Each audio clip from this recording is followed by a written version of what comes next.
to Twilight Fables, where classic tales take a dark and twisted turn. Tonight, we begin a new descent into madness, a tale of long hair, high towers, and the terror of being trapped in your own mind. This is Rapunzel, but not the one you remember. This is the climb. It began with a sound that wasn't supposed to exist. A soft thump, then a second, then a third, rhythmic, deliberate, a pulse in the stone. Rapunzel sat upright in her bed, the single threadbare sheet falling away from her legs, heart fluttering. She looked around the narrow chamber. Same cracked ceiling, same dust-streaked window high above, same vine creeping in from the edge of the sill, though it never grew longer, the same rope of golden hair coiled beside her bed, thick as a ship's mooring line, and twice as heavy. But the sound was new. The sound was wrong. She pressed a hand against the cold floor. Nothing. Silence. Then, thump. It was coming from below. She had never seen the base of the tower, never seen the ground. The window was too high to look down, and the witch, when she still came, had never allowed her near the edge. The idea of climbing down had never occurred to her, not until that sound, that thump. She stood and crossed the room slowly, her bare feet padded over worn stones, the floor etched with scratches, her own marks, little notches and symbols she'd carved into the mortar when days stretched long and meaningless. She'd lost count after 500, or maybe 5,000. At the window she paused. The wind whispered through her hair. It always did. It loved her. It curled around her like a child clinging to a mother. Her braid lay piled at her feet, impossibly long, impossibly strong, long enough maybe to reach the bottom. If the bottom existed. She leaned out. Cold air kissed her cheeks. The drop below was pure void, nothing but a grey haze swirling far beneath, like the sky itself had inverted. She swallowed.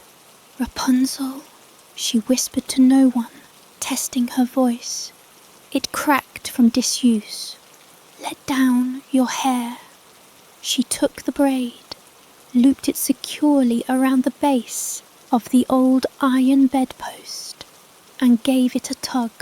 It held. Her heart pounded. This was madness. This was freedom. She climbed.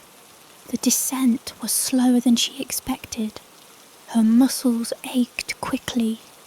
How long had it been since she moved her body beyond pacing? Her arms burned with every pull, her toes scrabbling along the smooth stone wall of the tower. The braid swayed beneath her, vanishing into fog. Down, down, down. Time stretched. Her breath came ragged. Her braid grew slick with sweat and condensation. She could feel the wind picking up, cold and sharp as needles. She didn't dare look down. Just one more pull, and another, and another. Then, solid ground. Her bare feet touched something real. Wet moss, earth, stones. She collapsed to her knees, hands sinking into the soft soil. The braid coiled around her like a golden serpent. She laughed. She cried. She was free. The tower loomed behind her. its shape hard to make out in the mist. It seemed taller from the ground, unnaturally tall, leaning slightly to the left, as if it were watching her with a crooked eye. She turned away. A forest loomed, trees with bark like bone, branches clawing toward the sky. No birds, no sound. She walked. 10 steps in, she found something odd. A footprint, small, bare, pressed deep into the mud. Her size. Another a few feet ahead, then another, then a smear of blood, then a golden ribbon, frayed and soaked. She knelt and picked it up. She remembered that ribbon. She used to wear it around her wrist. A gift from the witch, a symbol of obedience. But she had lost it years ago. It had slipped through a crack in the floor, fallen into the dark, and now it was here. She stood and turned. The tower stood behind her, unmoving, still as stone, but her heart pounded harder now. She walked faster. She reached a clearing, a circle of blackened earth. In its centre lay a pile of ashes. Beside it, bones, human, small, a braid of hair, singed and twisted. She stared at it. No, that wasn't possible. She backed away, and the world cracked. A sound like breaking glass echoed through the air. The trees shimmered. The sky pulsed.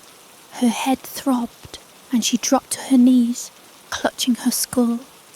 And then she was in bed, back in the tower. She gasped, sat upright. The braid beside her was coiled as always. The window sat high above. The vine hadn't moved. The air was thick, stale. Her arms were sore. Her hands blistered. The soles of her feet were cut. It wasn't a dream. She had climbed down, and she had come back. Or had she never left? She stumbled to the window and looked out. No wind, no sound, only mist. She pulled the braid. Shorter this time, much shorter. It barely reached the window ledge. She counted the notches in the stone again. There were more than before. She scratched a new one. Her hands trembled. Then she noticed the wall, etched into the mortar, faintly, like a child's handwriting, was a phrase. Don't climb. She didn't sleep. She watched the braid. She touched it again and again. It wasn't as heavy, not as warm, as if it had been drained or cut. The next morning, if morning it was, she saw the window was different. A crack ran through the corner of the glass, like a spider web. The vine outside had withered. The stone walls sweated. She stood and approached the mirror, a simple pane of polished metal above the basin. She stared at herself. She looked older. There were grey hairs at her temples. How long had she been here? She turned away. Thump. The sound again. Not from below this time. From above. She froze. The tower had no above. The window was the top. Unless she stepped slowly to the centre of the room. The bed was gone. In its place was a trapdoor. Wooden. Iron ringed. It hadn't been there before. Or had it? She reached down and gripped the handle. Cold. She pulled. darkness, a ladder leading down. She looked at her braid, now shorter than ever, barely brushing the floor. The walls were whispering. She climbed. The descent was darker than before, the ladder slick with moss. She passed rooms that weren't hers, dusty nurseries, study chambers, hallways lined with portraits that had no faces. One floor reeked of rot, another was ice cold. Down, down, down. She reached a landing that felt familiar. The stone was the same. A window sat high above, a bed beside her, a mirror on the wall. It was her room, but something was wrong. On the bed lay a figure, curled, pale. She approached slowly. It was her, or someone wearing her face. The braid was cut. The eyes were sewn shut with black thread. The skin dry and paper thin. The figure didn't breathe, and carved into the wall above the bed were 3 words. She kept climbing. Rapunzel screamed. The tower answered. The floor rippled beneath her feet, and the stone bled from the cracks. A laugh, high, shrill, wrong, echoed from everywhere and nowhere. She fled up the ladder, climbed until her hands bled, until her nails tore, until the light returned, until she was in bed again. The tower was smaller now. The window was lower. The vine had turned to thorns. The mirror showed a face that was not hers. The braid was gone. Only short strands now, clinging to her scalp like wilted threads. She tried to speak. No sound. She scratched a message into the wall with a broken nail. You climbed too far, and somewhere far below, another Rapunzel began her descent. The braid coiled behind her. The tower watched, and the climb continued. The tower was a mouth. It didn't speak in words. It didn't whisper secrets or shout warnings, but it mouthed around her, swallowing light, breath, and thought. Its hunger was quiet, patient. Rapunzel stood in what should have been her room. The bed was gone again. The mirror had cracked further, a jagged line slicing her reflection in 2. Her face, what was left of it, seemed blurred at the edges, as though memory had started to erode detail. She blinked hard and tried to focus.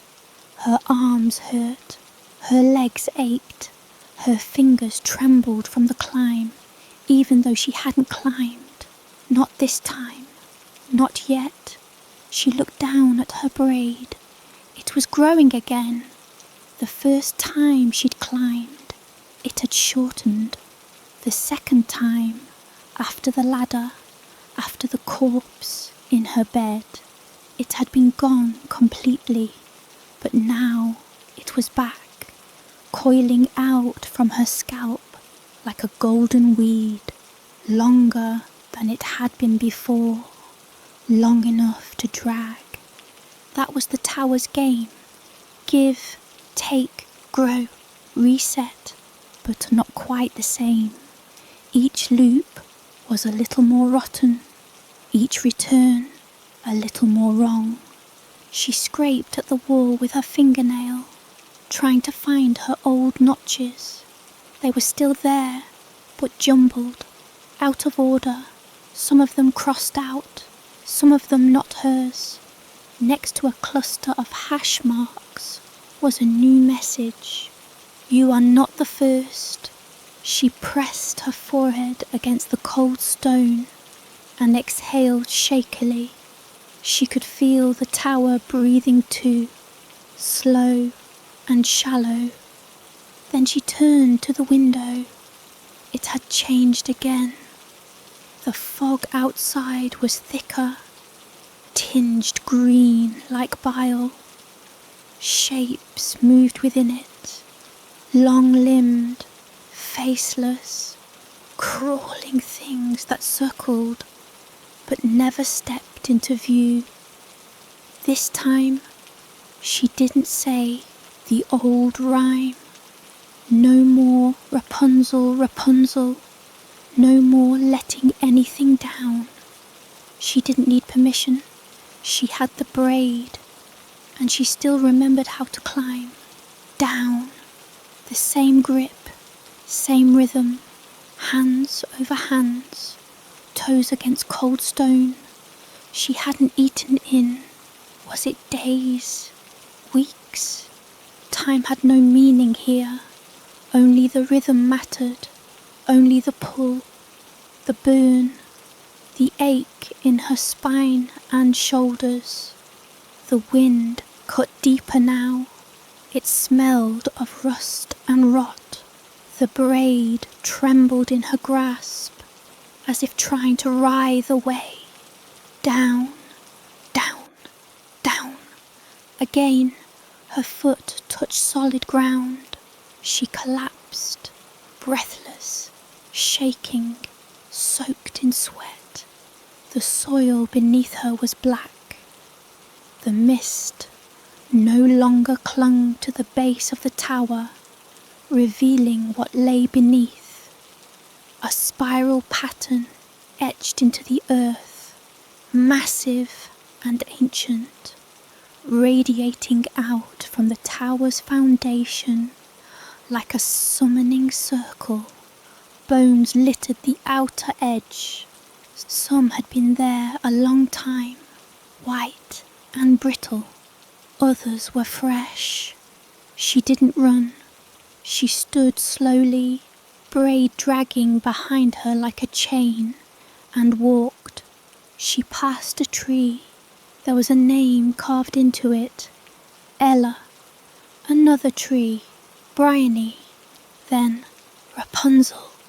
The same handwriting, dozens of times. Rapunzel, Rapunzel, Rapunzel. Every few feet, scratched again, as though she, or someone like her, had been here before. Again, again, again. She dropped the braid. She began to run. The forest had changed. It no longer whispered. It screamed in silence. The trees were bent backward, gnarled like grasping fingers, their roots pulsing just beneath the surface. She tripped, landed hard. Her hand fell onto something soft. A dress. Her dress. She turned it over. It was identical to hers, down to the stitching, the frayed edges, inside the sleeve.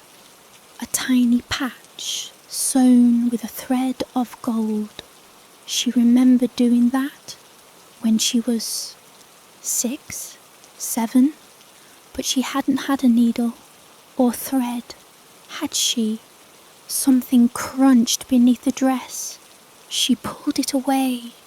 Bones, child-sized, curled in fetal position. Around its neck was a braid, not hers, but made of the same impossible hair. She backed away, trembling. That's when she saw it, her tower. But it wasn't her tower. It was another tower, identical, but farther off, in the distance. The braid hanging from the window shimmered like hers. She screamed. The forest swallowed the sound. She ran toward the second tower. It was smaller, older. The stone blackened, like it had burned and been rebuilt. She reached the base. No door, just like hers. She looked up. The window was shattered, no sign of life. She grabbed the braid. It was cold, brittle, dead, and climbed up, a new rhythm, different muscles. She hadn't climbed up in. Had she ever? Was this the first time? She pulled herself higher. The braid cracked in her hands, leaving splinters. The air thickened. Up, up, up. When she reached the window, she almost fell backward. Inside the chamber sat a girl, back turned, kneeling before the mirror, hairless. The mirror was shattered. The walls were bare, and on the floor beside her, dozens of broken combs, knives and mirrors, all coated in dried blood. "Hello," Rapunzel whispered. The girl didn't move. Slowly, she stepped through the window. The floor groaned. The girl turned her head. She had no face, just blank skin stretched across a skull, but the skin twitched as if trying to form one. Then it started to reach for her. Rapunzel screamed and jumped back out the window. She fell. The wind tore the breath from her lungs. The forest rushed up. She hit the ground, but not the real ground. She hit stone. She sat upright in bed. The mirror was gone. The window had vanished entirely. There was no braid, no door, no way out. Just a single message etched into the floor beneath her feet. "You are the tower." She stood, tried to scream. No voice, only the sound of stone shifting. The walls pulsed. A hum filled the air, like a heartbeat that wasn't hers. And she understood. She hadn't climbed down. She hadn't returned. Each fall, each reset, they weren't escapes. They were descents into self. She wasn't in the tower. She was what the tower became, built from all her failures, built from all herselves. Far below, in the spiral of bones, a new girl tugged on her braid, tied it to the bedpost, took her first step toward the window, and began to climb. The stone was breathing again. Rapunzel pressed her palms flat against the cold floor, feeling the subtle pulse beneath the surface, like a heartbeat too deep to locate, too slow to be human. She was beginning to know its rhythm. Inhale, exhale, expand, contract, not mechanical, not alive, but something between. She rose, joints cracking. There was no window now, no mirror, no furniture, just her, alone in a perfect cube of stone. The only break in the grey was the dark spiral on the floor, not carved, not drawn. It was grown, veins of black mineral, slick and slightly warm. She walked in a slow circle around it, braid dragging behind her. It was full again, long, strong, pulsing faintly like a vein, alive. The spiral whispered, not in words, in direction. She stepped onto it, and the world tilted. The stone beneath her became soft, not like earth, more like bruised flesh. She sank into it slightly with each step. The spiral widened as she walked, circling outward and then downward, stairs now, spiraling deeper into the tower's guts. The light dimmed with each turn. There was no torch, No window, only her own breath and the growing weight of her hair, which slithered behind her like a dragging chain. Down, down, down. At the next landing, the walls changed. Not stone anymore, wood panels. A corridor stretched ahead, lined with heavy doors.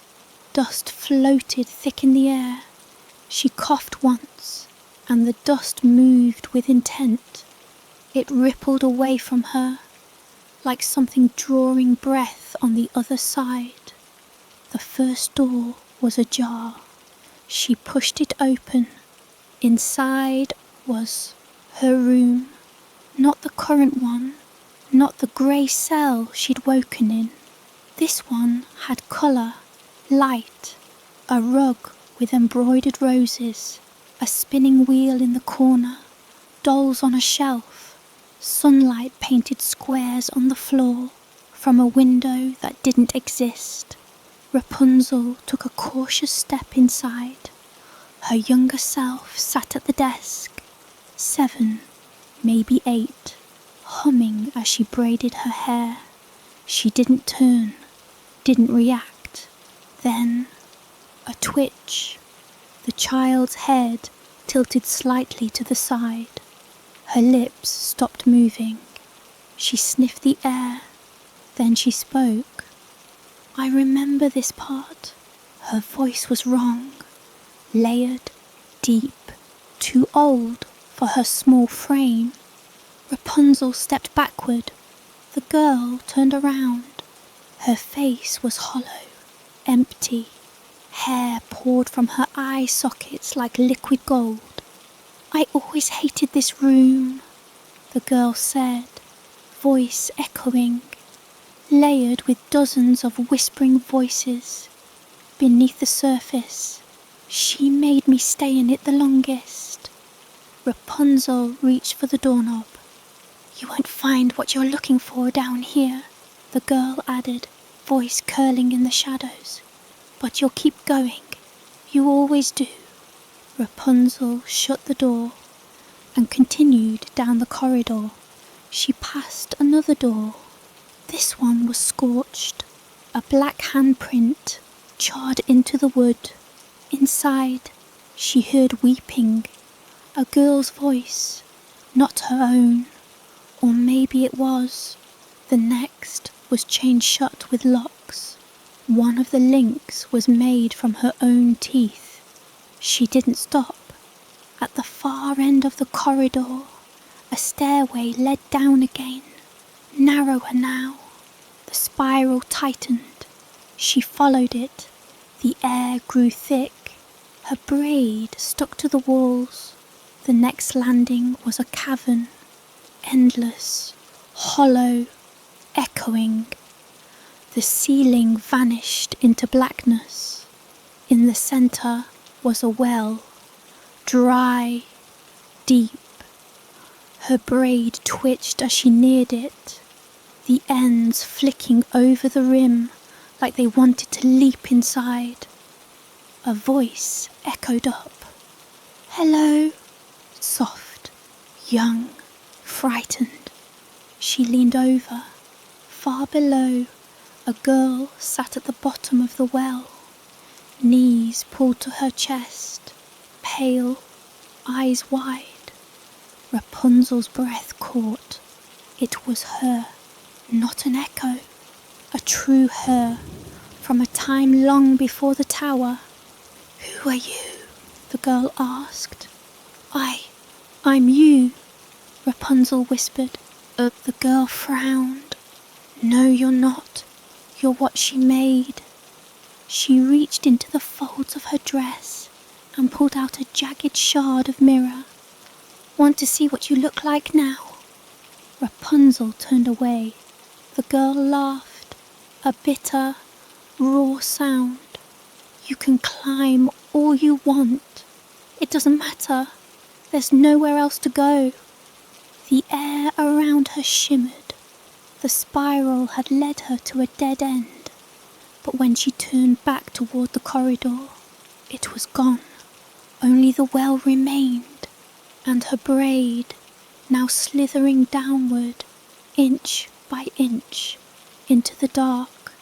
She tried to pull it back. It resisted. She yanked hard. A scream echoed from the bottom. Not a child's voice, a thing's voice, wet, guttural, hungry. Then the braid snapped tight.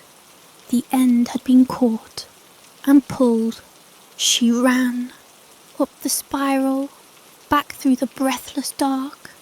The doors were gone, only empty frames now. Her braid tugged harder. The spiral resisted her steps, grew slippery, wet. Her feet slipped twice, scraped raw on the edges of stone. She gasped for breath, and then she burst into a chamber. Not hers, another one. A throne room, Gothic arches, stained glass made from hair, and on the throne, her again, older, crowned in braid, eyes hollowed, skin grey as fog. She stood slowly. "You made it farther this time," said the Queen, "but you always come here eventually." Rapunzel backed away. "You think you're escaping," said the older self. "You think there's something else, but you're not climbing a tower." She stepped forward. "You're climbing me." The Queen opened her arms. The braid curled around her feet like vines. Rapunzel screamed, and she awoke on the floor, not in a bed this time. The spiral was gone. The walls were black. Scratched into the floor beside her was a final message. "At the top of the tower is the bottom of yourself." The braid was longer than ever now. It didn't feel like hair anymore. It felt like something waiting for her to climb again. The hair no longer obeyed her. Rapunzel sat cross-legged on the cold floor. Braid stretched across her lap like a great golden serpent. It twitched every so often, as if breathing, as if tasting the air. The longer it grew, the less it resembled anything human. Coarse, fibrous, pulsing faintly beneath her fingertips. It wasn't growing from her scalp anymore, not entirely. Some of it curled from beneath her skin, from her wrists, her spine. She tried pulling it out once. That had earned her a day of screaming so intense the walls bled. The hair didn't bleed. She did. Thick, black fluid that smelled of rust and rot. The braid pulsed harder when she tried to remove it, like it was laughing. There was no mirror anymore. The tower had made sure of that, but she could feel what she was becoming, and it felt like the tower was taking shape inside her. The chamber was smaller again. No door, no window, no sky, just walls that breathed, a ceiling that wept. The corners shifted when she wasn't looking. Her braid had grown across the room, coiling into the cracks like it was searching for something. Sometimes, when she pressed her ear to the floor, she heard other versions of herself moving, climbing, falling, praying, screaming. One day, she heard laughter, childlike, soft. It stopped the moment she noticed it. The spiral returned that night. It unfurled across the floor like a great vein opening to the surface. This time, it glowed faintly, not with light, but with heat, not fire, fever. The room swayed slightly, and in her stomach Something pulled, like gravity or memory. She stood, her braid lifted slightly of its own accord, twitching like an animal sensing blood. She followed the spiral. The descent was not made of stairs this time. The tower had rewritten itself. The spiral led to a hallway of windows, dozens of them, maybe hundreds, each one offering a view into another version of her life. In the first, she saw herself as a girl of 12, laughing with someone she no longer recognized, a mother, a sister. The memory blurred when she tried to focus. In another, she was older, standing at the edge of a field, her braid in flames. In the third, she stood in front of the tower, staring up at it, holding a knife.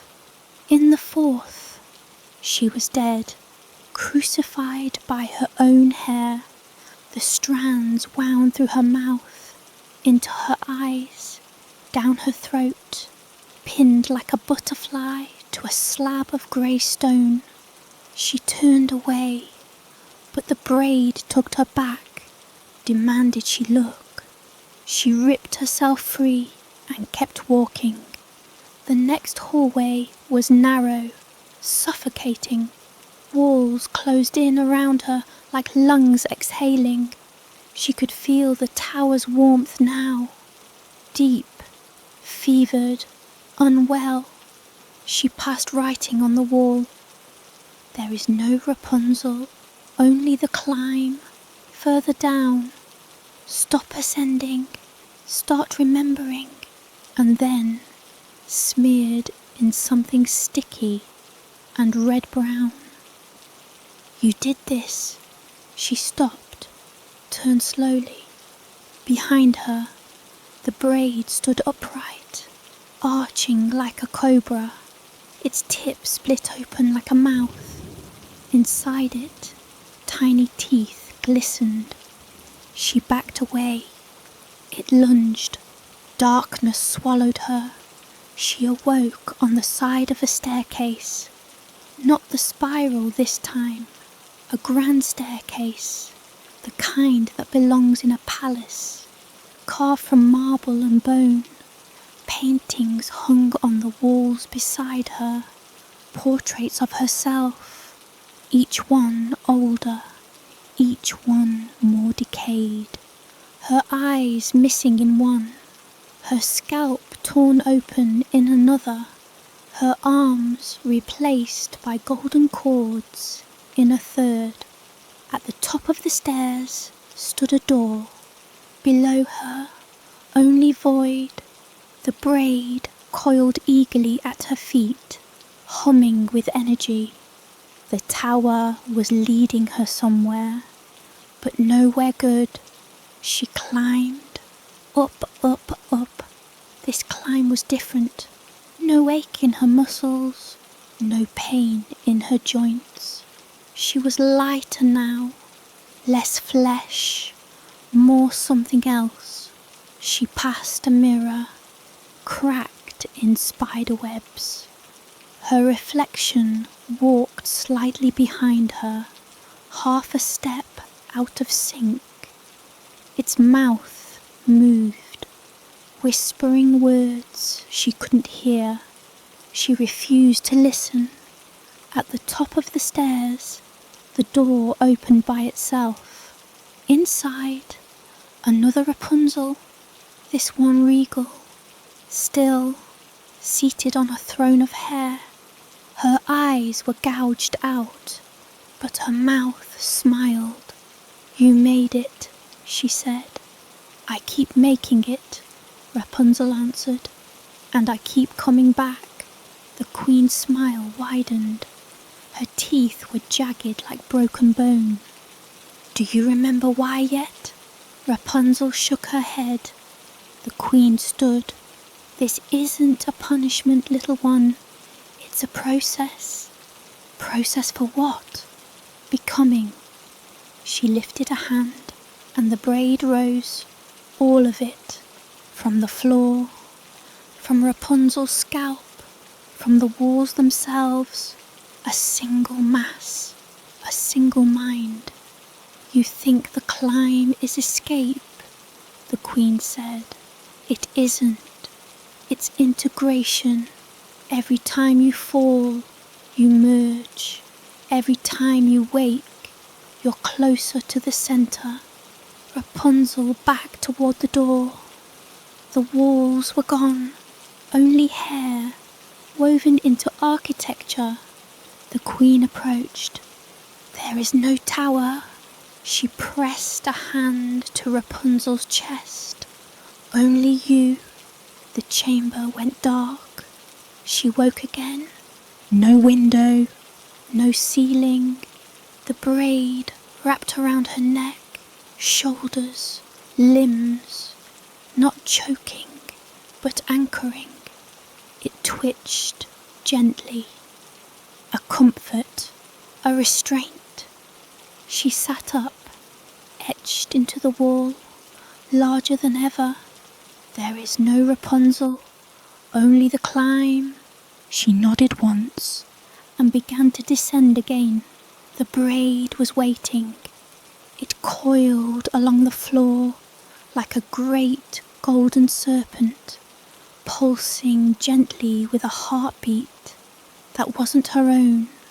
Rapunzel stood barefoot in the quiet, the air around her thick with the musk of moss and dust. No wind, no sound, just the faint memory of breathing stone. The tower had led her back again, but this time it had changed. The spiral stairs no longer climbed in predictable curves. They twisted like roots through flesh, merging with dark stone walls veined in gold. The tower's belly had shifted, the centre reworked. The rooms she once remembered were now corrupted echoes of themselves. A nursery where the toys wept, a garden where the roses grew from bone, a window that looked out only into her own eyes.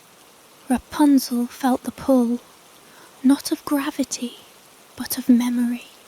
She took the braid into her hand. It was warm, alive, and it knew the way. Each step she took made the braid longer. Each room she passed birthed another length of it, drawn from her spine, her thoughts, her regrets.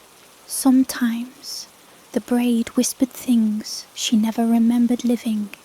A face in the mirror smiling too wide. A lullaby in a language she didn't know. Her own voice calling from behind a locked door. At one landing, she found a girl, herself, but not. 10 years old, hair cropped short, face bruised. She held a book upside down and stared with empty eyes.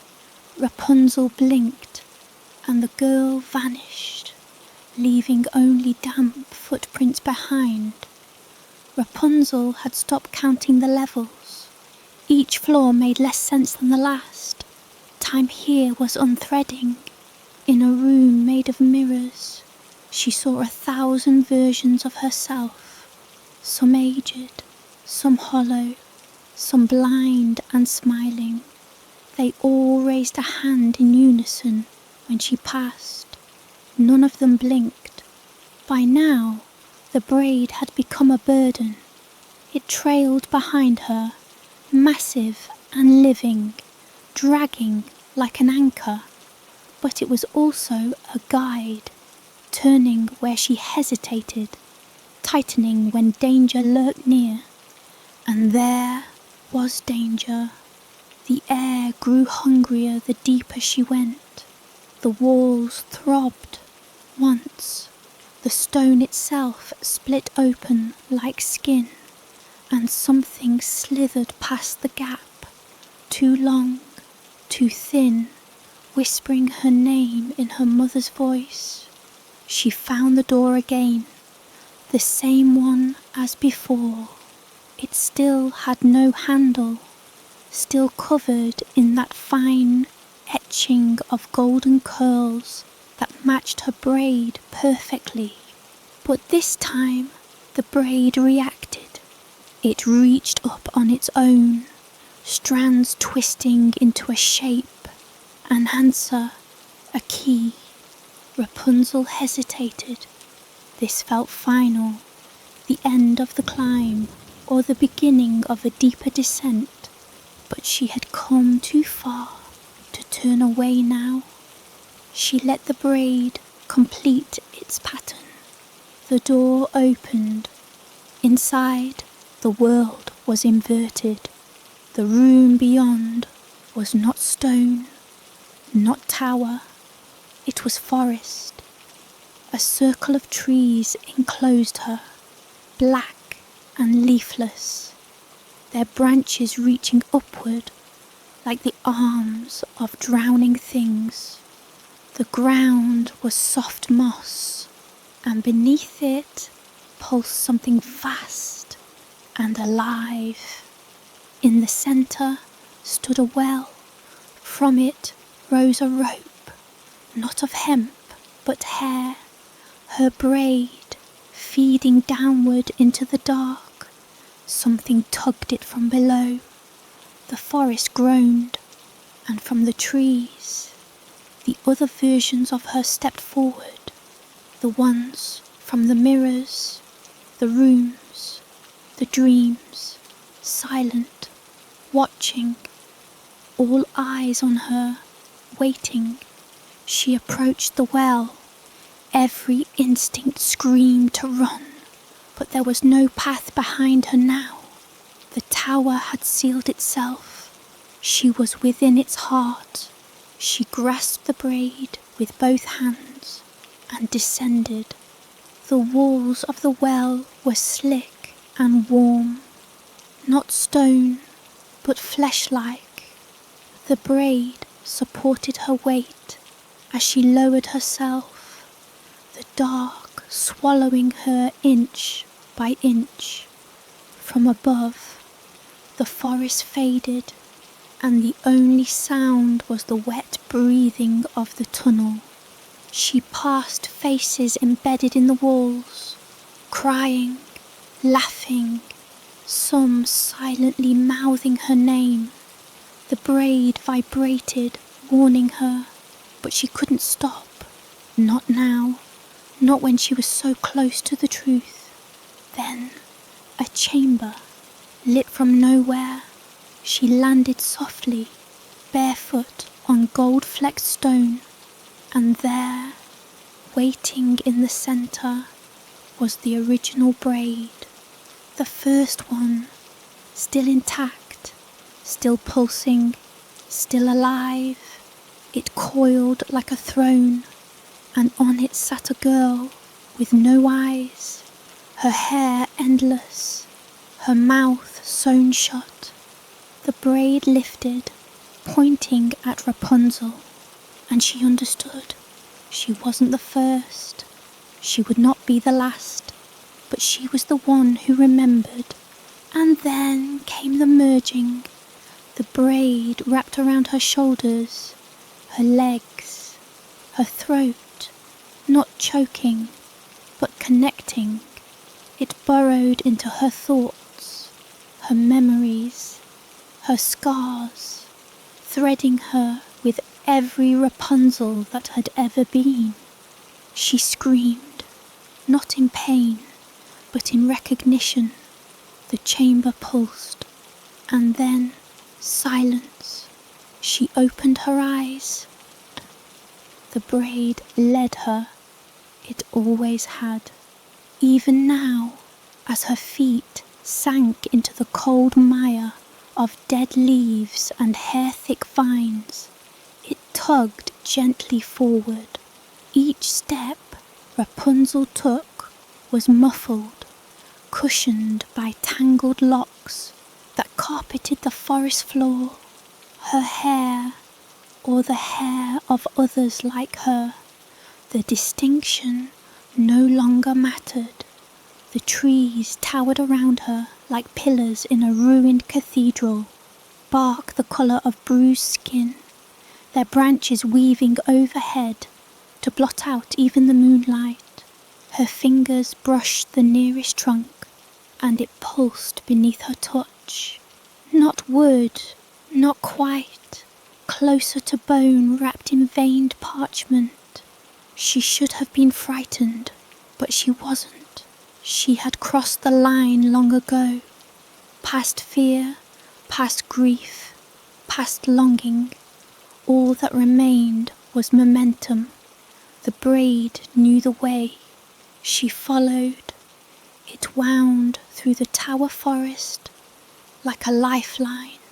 At every twist in the path, the braid shimmered faintly in the dark, woven from strands old and new, golden grey, fresh and mummified.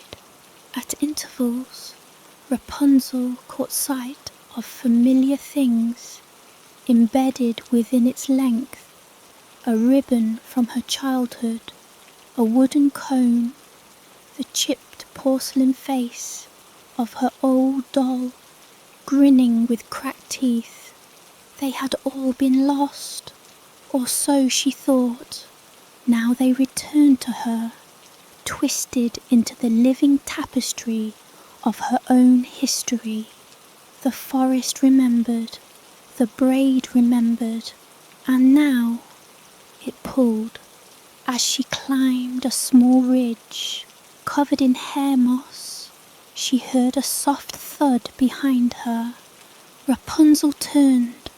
At the base of the ridge stood a figure, small, hunched, clutching something in her arms. The girl was no older than 8 or 9.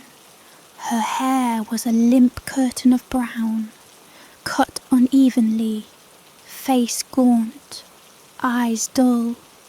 Rapunzel froze. The girl looked familiar, too familiar. "Who are you?" Rapunzel asked. The girl didn't answer. She held something out, a mirror. Rapunzel descended slowly, mud slick underfoot. When she stood before the child, the mirror tilted toward her. What she saw inside was not her reflection. It was the tower, intact, pristine. Ivy curled lovingly around its stones. The window where she once waited glowed with firelight. Then the image shifted, flickered like candlelight in a breeze. The tower began to decay, stones falling, the window shutter slamming, vines drying into thorns, hair snapped in the wind like cut rope. A scream echoed inside it, hers and not hers. Then the mirror turned black. Rapunzel reached out, but the girl had vanished. Only the mirror remained, resting on the braid like a forgotten truth. She left it behind. The braid tugged forward. Hours, days, passed in the tower forest. Time was molasses here, thick and clinging. She saw more children, sometimes just at the edge of her vision, sometimes standing in the path, mute, identical in face and posture, each one a slightly younger version of herself. One sat on the branch of a tree, shaped like a spiral staircase. She sang a lullaby with no words. Her scalp gleamed where hair had been torn out. Another knelt at the edge of a pond, filled with strands of silver. She dipped her hands in and pulled up a newborn baby, its cries muted under the surface. A third clung to the base of a tower, wrapped in thorned vines. Blood ran down her legs. Rapunzel passed them all. The braid pulled harder now. She was beginning to understand. This place was no dream, no illusion. This was the garden where the witch buried the cast-offs. All those broken selves that never made it through. The tantrum-throwing child. The girl too weak to climb. The virgin who begged the prince to stay. The one who threw herself from the window after his betrayal. Each discarded fragment had grown here, taken root, shaped this haunted place. She wasn't the first Rapunzel. She was the sum of many, and she was the only one still walking. The path ended abruptly.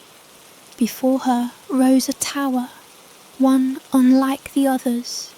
It was taller, too tall, impossible in height. It curved slightly, as though drawn by a child who didn't understand perspective.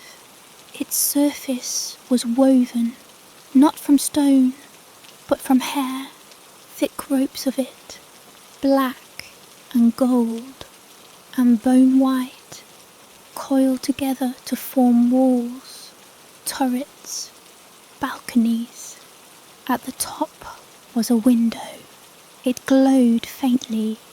The braid, her braid, snaked upward, embedding itself in the structure. It ended somewhere near the top. There was no door, only the climb. Rapunzel stepped forward and placed her hand on the tower's base. The hair writhed beneath her touch, alive with memory. Faces were bulged from the surface, some screaming, some silent, all familiar, all hers. She began to climb. It was slower than she remembered. The braid fought her, unwinding slightly beneath her grip, trying to loosen. The hair was slick with something that wasn't water. Her muscles screamed in protest. The cold air knifed through her dress, but she climbed, hand over hand, foot into crevice, elbow braced, pull. At intervals, the hair parted slightly to reveal chambers embedded within the tower. Each one was a room from her past, a kitchen where the witch taught her to gut rabbits. The floor was stained black, and the knife on the table turned to bone when she looked away. A bedroom with no windows, just mirrors. In each reflection, she danced for someone else. An unseen eye behind the glass. A nursery that smelled of milk and rot. A crib rocked by itself. Something tiny and pale crawled across the ceiling. She climbed past them all. Her hands bled, fingers curling into claws from exhaustion. Her skin burned with the bite of the cold wind. Her braid tugged behind her like an anchor, reminding her of every life she had dragged forward. Then she reached the top. The window was open. Inside, the chamber was small and silent. A single candle burned in a holder shaped like a fist. On the floor sat a figure. She had Rapunzel's face, but it was older, not in years, no, in weight. She was thinner, her eyes more sunken, her mouth cracked from too many silences. She looked up. "You came," she whispered. Rapunzel hesitated on the ledge. "What is this place?" The other Rapunzel, the last one, she now realized, smiled without joy. "This is where we wait." "For what?" "For the next one to climb." Rapunzel climbed into the room. Her legs shook, her chest heaved. Why? Because we never leave the tower, the woman said softly. We just change the view. Rapunzel's braid slithered in behind her, coiling on the floor like a golden serpent. The candle flickered, then the tower began to hum. The walls quivered, the very floor beneath them shifting. Outside the window, the tower forest began to spiral, pulling inward. Towers collapsed in slow motion. Ghost children froze mid-step, turning to ash. The entire forest folded like a fan, and the tower began to tilt. I don't want to go back, Rapunzel said. You never left, the other replied. Then she leaned forward and pressed her forehead to Rapunzel's, and the world went white. Rapunzel awoke alone. She stood in the centre of a clearing. The braid lay beside her, cut clean at the end. The forest was gone. No trees, no towers, just ash and wind.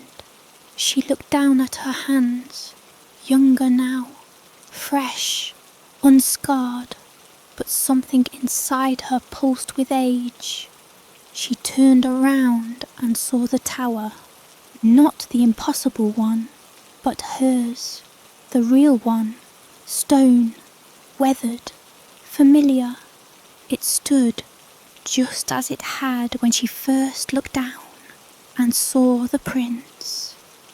The window waited, and from it someone was watching her.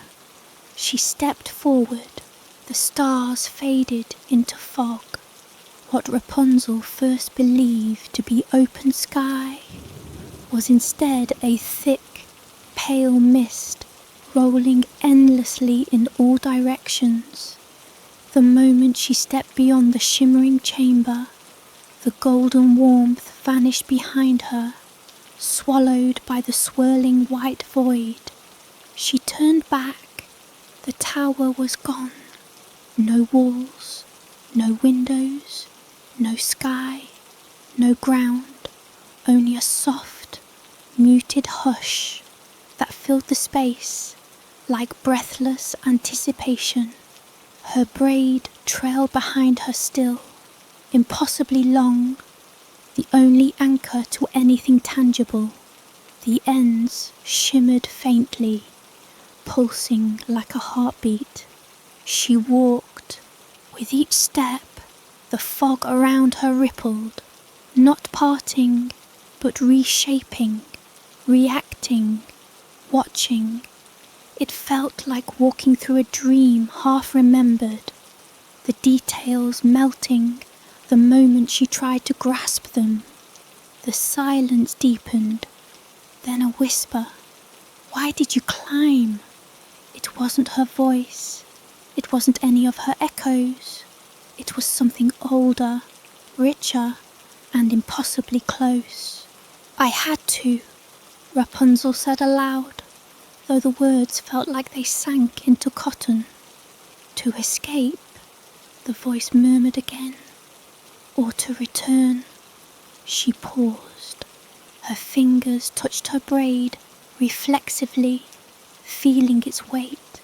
It no longer pulled at her like a parasite, no longer throbbed with hunger.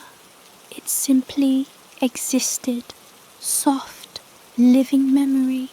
No more tugging, no more strangling vines, no more blood. I wanted to know what was outside the tower, she said slowly. A breeze stirred the mist, the first breath of air she had felt in what felt like centuries. It curled around her fingers, brushing her cheek with the intimacy of a mother's sigh. Then why bring it with you? The voice asked. She looked down. The braid, the constant, the through line, her thread, A faint shadow began to take shape ahead of her, an outline forming in the fog. It was not solid, not fixed, but she saw the curve of a window, the gentle arc of a roofline. It was the tower, again, but not as it had been. This one was half-formed, skeletal, floating above the ground like a sketch in charcoal. Its stones were translucent, pulsing with dim light. Hair, hers, coiled around it like vines around a rotting tree. "No," she whispered. "I destroyed it. I broke the loop." The fog whispered back. "Did you?" Rapunzel approached it cautiously. Her footsteps left no mark. Her body felt weightless, but not free, like a puppet whose strings were gently guided by unseen fingers. Inside the broken tower, she found herself. One version, limp and broken, sprawled across the floor in a collapsed heap of golden hair and bone. Another, standing by the window, face pressed to glass, smiling as if expecting something to arrive. Another, rocking, whispering to herself, clutching a braid that bled from its ends. And another, turning slowly, with eyes like deep wells, staring directly at her. This one spoke. "We never left." Rapunzel stepped back. "Is this still the loop?" she asked. The others didn't answer. They merely continued their motions, looping, repeating, echoing. The one by the window waved.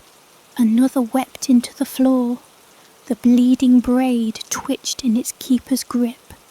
The watching one followed her step for step, always at the edge of her vision. "You broke the braid's hunger," the voice in the mist said again, "but not the hunger in you." A door appeared where none had been before. Simple, wooden, no lock. Rapunzel reached for it, but her hand was shaking, because suddenly she remembered there had never been a door before, not once, not in any version, not in any cycle. The door was new, which meant one of two things. Either she had truly broken the cycle, or she was deeper in than ever before. She turned the handle. The door opened onto a staircase. Not stone, but hair, braids twisted and coiled into steps. Her braid, some sections clean and golden, others stained red or scorched black. The staircase wound downward, vanishing into the dark. She hesitated, then stepped through. The descent was endless. The deeper she went, the older the braid became, until it no longer resembled hair, but something ancient. Fibres like vines, roots, veins. She was walking down into herself, or something older than her that had simply taken her form. The air changed, grew thick, heavy, with a floral, cloying sweetness. She emerged into a chamber, circular, dark, lined with mirrors, but not just mirrors, watching glasses, windows into every past climb, every failed escape, every broken fall. In each, she saw herself perish, crawl, scream, break, sleep. Some mirrors cracked as she stared into them, as if her gaze were a chisel, and in the centre of the chamber sat the witch, not flesh, Not bone, just hair, a throne of braid, a crown of knots, eyes that shimmered like oil over water, colourless and infinite. Did you think the tower built itself? The witch asked. Rapunzel's voice caught. You were always here. I was always you, the witch whispered. The room went utterly still. You wanted to climb, the witch continued, smiling. But you never asked who dropped the braid, who fed the root, who whispered, let down your hair. Rapunzel stepped closer, slowly. And now you know, the witch said.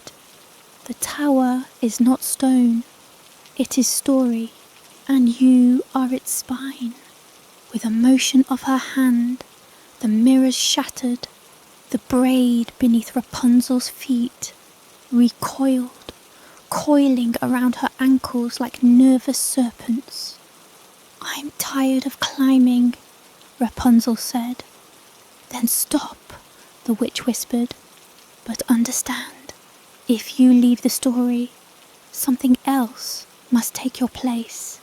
From the shattered mirrors rose figures, her echoes again, but not hollow this time. These were filled with presence, with longing, with dread. Each looked to her as if awaiting a verdict. And all at once Rapunzel understood. The tower wasn't trapping her, it was containing her. Every climb had strengthened the braid.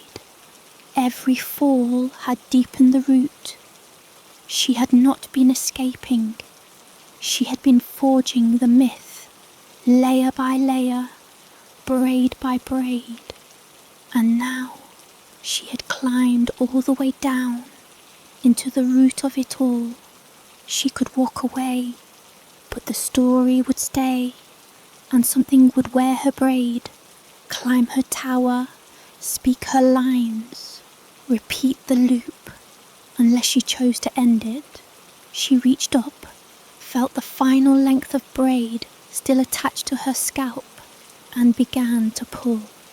Pain ripped through her, fire down the spine, pressure in the skull, but she kept pulling. Inch by inch, the braid came free, root and all, unravelling from her very being. The tower trembled, the witch shrieked, the chamber cracked, and in the moment the last strand left her hand, Rapunzel stepped backward, outside the story. The fog consumed everything, and then silence.